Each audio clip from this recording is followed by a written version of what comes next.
আমাদের বাড়ির আর একজন কটা বাজি 8:30। দেখো গোপালকে ঝিনুকে করে খাওয়াচ্ছে, এখন নিজে ঘুম থেকে সব খায়নি, গোপালকে দুধ খাওয়াচ্ছে ঝিনুকে করে। দেখো ছোট গোপালকে নিয়ে এসছে, বড় গোপাল বসে রয়েছে। ও বাবা, ও কত আমি গোপালকে ভালোবাসছো। গোপালকে আম খাওয়াচ্ছে, ও দুধকেও আম বলে, ওই আম খাওয়াচ্ছে। ও বাবা, গোপাল খেয়ে নিচ্ছে।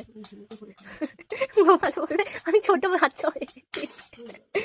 দেখো কি সুন্দর গোপালকে ঝিনুকে করে খাবার খাওয়াচ্ছে, এবার নিজেই চেটে দিচ্ছে। আমি দিতে হয়, নাহলে ও কাঁদবে তো গোপাল। একটু আদর করে দাও। ও বাবা, গোপালকে আবার দোল দোল দিয়ে দিচ্ছে আমার সোনাটা।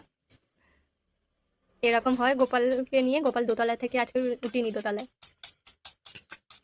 আবার গোপালকে দুধ খাওয়াচ্ছে। বাবা, ওমা বাটিটা সামনে টেনে নিল, ও একটু খেয়ে নিয়ে আবার ওকে খাওয়াচ্ছে। দেখো কি সুন্দর।